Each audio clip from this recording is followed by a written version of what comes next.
Assalamu alaikum. Hi everyone, welcome back to another video. Hopefully all are well by the grace of Almighty Allah. Today I'm going to talk about a very easy and a very difficult grammar item. Can you guess it? Which is very easy and very tough grammar item in English language? That is article. তোমরা জানো যে ইংরেজি গ্রামারের খুবই সহজ একটা item হচ্ছে article, but এই আর্টিকেলের মধ্যে তোমরা অনেক মিস্টেক করে থাকো। এই আর্টিকেল যেমন ইজি তেমনই কঠিন। আর ইংরেজি গ্রামার শেখা মানে রুলস স্ট্রাকচারের বস্তা নিয়ে তোমাকে হাজির হতে হবে। কারণ আমাদের ট্র্যাডিশনাল ইংলিশ গ্রামার বইগুলোর মধ্যে যদি তুমি লক্ষ্য করো তাহলে দেখবা অন্তত আর্টিকেলেরও 50 থেকে 60টা রুল দেওয়া আছে। এতগুলো রুল একটা স্টুডেন্টের পক্ষে মনে রাখা এবং সেটা এক্সামে অ্যাপ্লাই করা so difficult. That's why today I'm going to talk about a very exceptional method. There is no any rules. আজকে আমি যে মেথডে তোমাদেরকে আর্টিকেল নিয়ে কথা বলবো সেই মেথডের মধ্যে কোনো রুল থাকবে না। জাস্ট কয়েকটা শব্দ না কয়েকটা বিষয় জাস্ট মনে রাখবা, দেখবে যে আর্টিকেল তুমি খুব ইজিলি সহজভাবে আনসার করতে পারবে। আই হোপ লেসনটি শেষ পর্যন্ত দেখবা। So let's get started.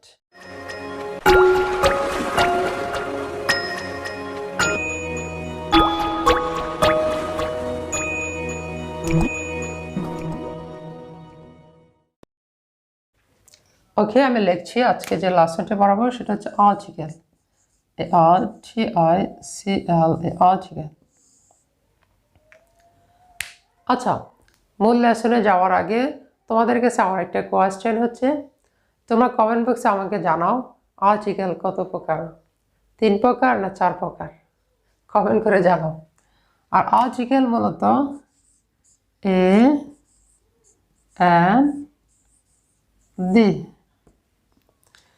N D কে মূলত আর্টিকেল বলা হয়। আর তোমরা আমাকে কমেন্ট বক্সে কমেন্ট করে জানাও যে আর্টিকেল কত প্রকার।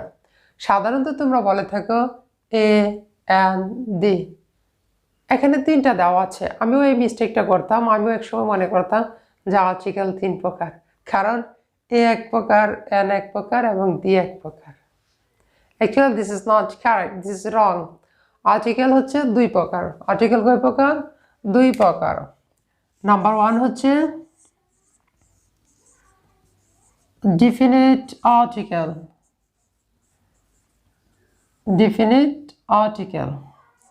নাম্বার 2 হচ্ছে indefinite article.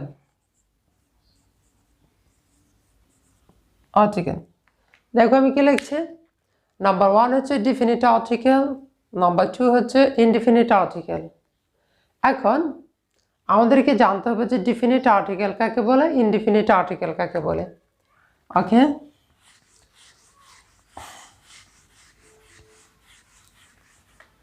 এই দেখো তোমরা, এই ডি হচ্ছে ডিফিনিট আর্টিকেল আর ইনডিফিনিট আর্টিকেল হচ্ছে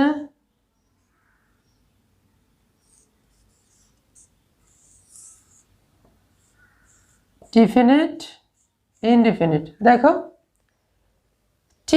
ডি হচ্ছে ডিফিনিট আর্টিকেল আর এন হচ্ছে ইনডিফিনিট আর্টিকেল। ডিফিনিট আর্টিকেল হচ্ছে নির্দিষ্ট আর্টিকেল, ইনডিফিনিট আর্টিকেল হচ্ছে অনির্দিষ্ট আর্টিকেল। এখন এই ডিফিনিট আর্টিকেল কোথায় ইউজ হয়, ইনডিফিনিট আর্টিকেল কোথায় ইউজ হয়, অথবা কোথায় ডিফিনিট আর্টিকেল হবে, কোথায় ইনডিফিনিট আর্টিকেল হবে, এই বিষয়টা নিয়ে তোমাদের মধ্যে কনফিউশন কাজ করে, যে জন্য তোমরা আর্টিকেলের মতো ইজি একটা গ্রামার আইটেম নিয়েও ভয় পাও এবং এক্সামের মধ্যে অনেক মিস্টেক করে থাকো। আই হোপ আজকে আমি তোমাদেরকে ডিফিনিট আর্টিকেল এবং ইনডিফিনিট আর্টিকেল নিয়ে যে লেসনটা করাবো, আজকে কোনো গ্রামার রুলস থাকবে না, কোনো স্ট্রাকচার থাকবে না, জাস্ট চিত্রের মাধ্যমে খুব ইজিলিভাবে তোমাদেরকে আজকে আমি লেসনটি করানোর চেষ্টা করব। আই হোপ লেসনটি শেষ পর্যন্ত দেখবা। আর যদি দেখো তাহলে আই থিঙ্ক আর কখনো ইংলিশ গ্রামারের জন্য রুলস স্ট্রাকচার মুখস্থ করতে হবে না এবং তোমাদের টেনশন পেরেশানিও থাকবে না। দেখো আমি এখানে কয়েকটা টেবিল তৈরি করছি। এটা হচ্ছে একটা টেবিল, এটা হচ্ছে একটা টেবিল, এইটা হচ্ছে একটা টেবিল। এই টেবিলের উপর আমি কিছু বই দিচ্ছি, বই মনে করে এটি হচ্ছে কিছু বই। এখানে আমি কিছু বই দিচ্ছি। দেখো এখানে আমি এটা একটা টেবিল, এটা একটা টেবিল, এটা একটা টেবিল, তিনটা টেবিল আছে এবং তিনটা টেবিলের মধ্যে আমি কিছু বই দিচ্ছি। এখন আমরা ডিফিনিট আর্টিকেল কোথায় ইউজ হয় এবং ইনডিফিনিট আর্টিকেল কোথায় ইউজ হয়, কীভাবে ইউজ হয়, একটা এক্সাম্পলের মাধ্যমে আমরা জানবো। তাহলে দেখো এক্সাম্পলগুলো হচ্ছে bring a book from a table. Another one হচ্ছে bring a book from the table. Final one হচ্ছে bring the book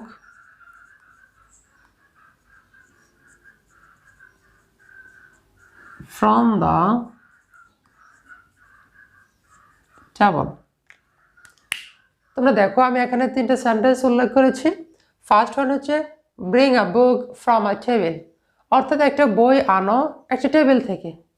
এখানে এই দেখো a a bring a book from a table, এখানে কোনো নির্দিষ্ট করে আমি বলি নাই যে কোন টেবিলটা থেকে কোন বইটা আনবা। এখানে যে এটা ব্যবহৃত হয়েছে একটি, এখানে অনির্দিষ্ট একটা টেবিল এবং অনির্দিষ্ট একটা বই। Bring a book from a table অর্থাৎ যে কোনো একটা বই থেকে, যে কোনো একটা টেবিল থেকে যে কোনো একটা বই আনো। এই জন্য অনির্দিষ্ট করে যখন বোঝাবে তখন কি হবে, ইনডিফিনিট আর্টিকেল হবে। 2 নম্বরে দেখো bring a book from the table, এখানে আমি বলছি যে একটি বই আনো নির্দিষ্ট একটা টেবিল থেকে। ফ্রম দ্য টেবিল মনে করো আমি এই টেবিলটাকে ইন্ডিকেট করছি, এই টেবিলটাকে নির্দিষ্ট করছি। বললাম যে ওই টেবিলটা থেকে একটা বই আনো, কিন্তু এই টেবিলের উপরে কয়টা বই আছে, 3টা আছে, কিন্তু কোন বইটা আনবে সেটা আমি বলি নাই। তাহলে দেখো কি হয়েছে, bring a book from the table অর্থাৎ এই নির্দিষ্ট টেবিল থেকে যে কোনো একটা বই আনো। তাহলে টেবিলটা যেহেতু নির্দিষ্ট করছি এই জন্য টেবিলের পূর্বে কি বসছে, দা বসছে। এখানে বই নির্দিষ্ট করি নাই এই জন্য বুকের পূর্বে কি বসছে, এ বসছে। এ এন হচ্ছে ইনডিফিনিট আর্টিকেল। ইনডিফিনিট আর্টিকেল হচ্ছে অনির্দিষ্ট ব্যক্তি বা বস্তুর পূর্বে বসবে, ডিফিনিট আর্টিকেল হচ্ছে নির্দিষ্ট ব্যক্তি বা বস্তুর পূর্বে বসবে। তারপর লাস্ট ওয়ান দেখো bring the book from the table, এই যে নির্দিষ্ট করলাম bring the book from the table অর্থাৎ আমি একটা বইকেও নির্দিষ্ট করছি, একটা টেবলকেও নির্দিষ্ট করছি। তাহলে মনে করো আমি এই টেবলটাকে নির্দিষ্ট করছি, এই কর্নারের বইটাকে নির্দিষ্ট করছি। এই জন্য এই বুকের আগেও দা বসছে, টেবলের আগেও দা বসছে। বুঝতে পারছো তোমরা? তাহলে সেন্টেন্সটা কি হয়েছে, bring the book from the table অর্থাৎ এখানে এই টেবিলটা নির্দিষ্ট, বইটাও নির্দিষ্ট। তাহলে এই লেসনটাকে যদি আমরা আরেকবার রিভিশন দিই তাহলে দেখো কি হয়, bring a book from a table অর্থাৎ যে কোনো একটা টেবিল থেকে যে কোনো একটা বই আনা, ইনডিফিনিট অনির্দিষ্ট। Bring a book from the table অর্থাৎ এই টেবিল থেকে, টেবিলটাকে নির্দিষ্ট করলাম, এই টেবিল থেকে যে কোনো একটা বই আনো। এই জন্য টেবিলের পূর্বে কি বসছে, ডিফিনিট আর্টিকেল বসছে, বুকের পূর্বে বসছে ইনডিফিনিট আর্টিকেল। তারপর লাস্ট ওয়ান দেখো bring the book from the table, এই টেবিলটাকে নির্দিষ্ট করছি, এই কর্নারের বইটাকে নির্দিষ্ট করছি। তাহলে আজকে আমরা জানলাম যে ডিফিনিট আর্টিকেল কোথায় বসে এবং ইনডিফিনিট আর্টিকেল কোথায় বসে। তারপরে এখন আমরা জানব যে ইনডিফিনিট আর্টিকেল এ কোথায় বসে এবং এন কোথায় বসে। এটা নিয়ে আমাদের প্রায় সমস্যা হয় এবং এই এ এন এর ব্যবহার নিয়ে আমি ট্র্যাডিশনাল গ্রামার অনেকগুলো বই দেখেছি, সেখানে আমি 40 থেকে 50-এর উপর রুল দেখেছি। আই হোপ আর্টিকেলের মতো ইজি একটা গ্রামার আইটেম শিখতে রুলের কোনো প্রয়োজন নাই। দেখো তোমরা, আর এ এন এর ব্যবহারে মোস্ট ইম্পর্টেন্ট বিষয় হচ্ছে আমাদেরকে সাউন্ড সম্পর্কে জানতে হবে, আর সেই সাউন্ড হচ্ছে ভাওয়েল অ্যান্ড কনসোনেন্ট সাউন্ড। তোমরা জানো যে ভাওয়েল সাউন্ড কি কি? ভাওয়েল সাউন্ড হচ্ছে এ, ই, আই, ও, ইউ। এগুলো হচ্ছে ইংলিশের ভাওয়েল লেটার্স। সেগুলো হচ্ছে কি এ, ই, আই, ও, ইউ। এবং এগুলোর বাংলাতে আমাদেরকে সাউন্ড জানতে হবে। এগুলোর বাংলা সাউন্ড হচ্ছে এ,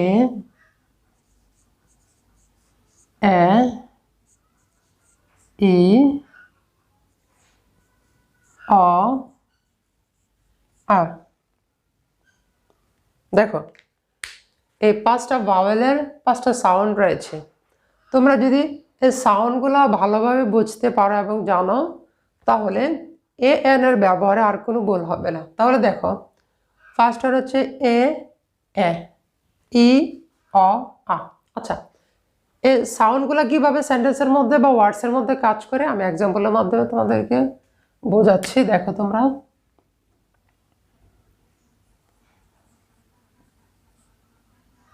এয়ার,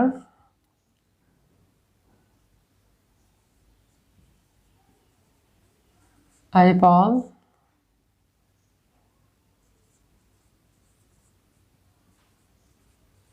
ইঞ্জিনিয়ার, অরেঞ্জ,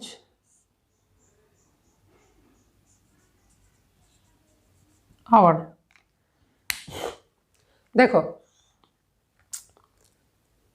আমরা জানি যে এ এন ব্যবহার করার ক্ষেত্রে অর্থাৎ আর্টিকেল ব্যবহার করার ক্ষেত্রে তোমাদেরকে শূন্যস্থানের পরে যে লেটারগুলো থাকবে অর্থাৎ শূন্যস্থানের পরে যে ওয়ার্ডসটা থাকবে সেটার সাউন্ডের উপর ডিপেন্ড করবে। সেটার সাউন্ড যদি ভাওয়েল সাউন্ড হয় তখন আমরা এন বসাবো, আর সেটা যদি কনসোনেন্ট সাউন্ড হয় তখন এ বসাবো। তাহলে দেখো ভাওয়েল সাউন্ডগুলো কি কি? এ, ই, অ, আ। আচ্ছা, এখানে এইচ, ই, আই, আর, ইয়ার। ইয়ার শব্দটা প্রনাউন্স কিসের মধ্যে হয়েছে? এয়ার, এ সাউন্ড হয়েছে এ। এখানে এ সাউন্ড হয়েছে ইয়ার, এই জন্য এখানে কি বসবে? এন বসবে। কিন্তু আমাদের একটা মিসকনসেপশন রয়েছে, সেটা হচ্ছে আমরা ট্র্যাডিশনাল গ্রামার বইগুলোর মধ্যে পড়েছি যে শূন্যস্থানের পরে যদি ভাওয়েল লেটার হয় তাহলে এন বসবে, যদি কনসোনেন্ট লেটার হয় তাহলে এ বসবে। তাহলে এখানে দেখো এই শূন্যস্থানের পরে এইচ, এইচ কি ভাওয়েল লেটার? না, তাহলে কনসোনেন্ট, তাহলে এখানে কি বসতো? এ বসতো। কিন্তু এখানে এইচটা কি? এইচটা কোনো উচ্চারিত হচ্ছে না, এইচটা সাইলেন্ট লেটার। এখানে উচ্চারণ হচ্ছে ইয়ার, এয়ার, এয়ার। এই জন্য এয়ার, এটা হচ্ছে কি ভাওয়েল সাউন্ড, এই জন্য এখানে কি বসবে? এন বসবে। অ্যানাদার ওয়ান, 2 নম্বরটা দেখো এইপল, এইপল এটা কি ভাওয়েল সাউন্ড? এখানে সাউন্ড হচ্ছে এর মতো এইপল। এখানে কি বসবে? এন বসবে। দেখছো? Another one engineer, engineer. এখানে সাউন্ডটা হচ্ছে রস্য এর মতো, এখানে আর্টিকেল কি হবে? এন হবে। তারপরটা দেখো অরেঞ্জ, অরেঞ্জ। এখানে সাউন্ডটা হচ্ছে অ এর মতো, আর্টিকেল কি বসবে? এন বসবে। Another one hour. এখানে সাউন্ডটা হচ্ছে স্বর আ এর মতো, আর্টিকেল কি বসবে? এন বসবে। দেখো আমরা যে আগে পড়েছি যে শূন্যস্থানের পরে যদি কনসোনেন্ট সাউন্ড হয় তখন কনসোনেন্ট লেটার থাকে তখন এ বসে, ভাওয়েল লেটার থাকলে এন বসে। তাহলে এই এইচটা কি কনসোনেন্ট লেটার না ভাওয়েল লেটার? অবশ্যই কনসোনেন্ট লেটার, কিন্তু এখানে আর্টিকেলটা কি বসছে? এন বসছে। কেন এন বসছে? এখানে এইচ হচ্ছে সাইলেন্ট লেটার, এখানে প্রনাউন্স হচ্ছে আ। তাহলে দেখো আমরা যে এখানে পাঁচটা ভাওয়েলের লেখলাম, এখানে এ, ই, অ, আ। দেখছ? এ, ই, অ, আ। অর্থাৎ পাঁচটা ভাওয়েল সাউন্ড দিয়ে আমরা পাঁচটা ওয়ার্ড তৈরি করলাম। বুঝতে পারছো? ওকে। তারপরে দেখো আর্টিকেল মূলত ডিপেন্ড করে সাউন্ডের উপরে, নট লেটার্স। দেখো আমি এখানে ইউনিভার্সিটি,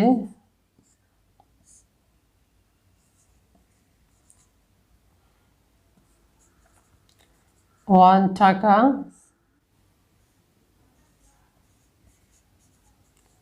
ডজন,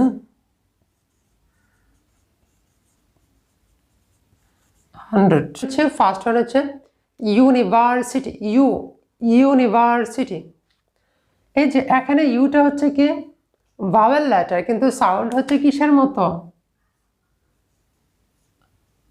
ইউর মতো, রসউর মতো, ইউর মতো।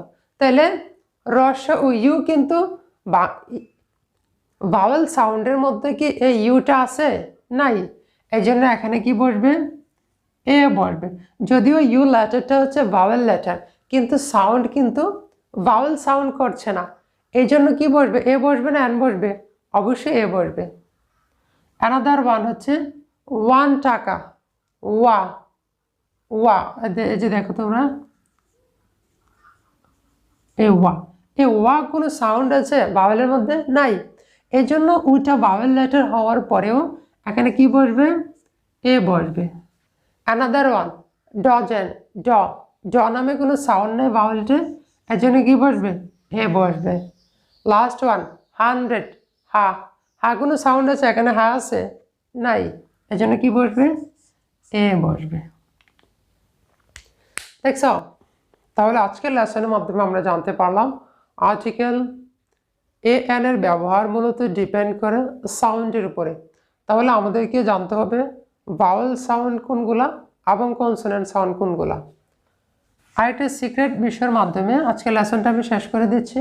দেখো, সেটা হচ্ছে আমরা কিন্তু এই আর্টিকেল করার মধ্যে অনেক সময় আমরা কিছু অ্যাব্রিভিয়েশন পেয়ে থাকি। অ্যাব্রিভিয়েশন হচ্ছে সংক্ষিপ্ত রূপ।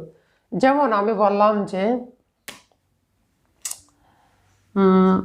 C B A school dash M P A B C D.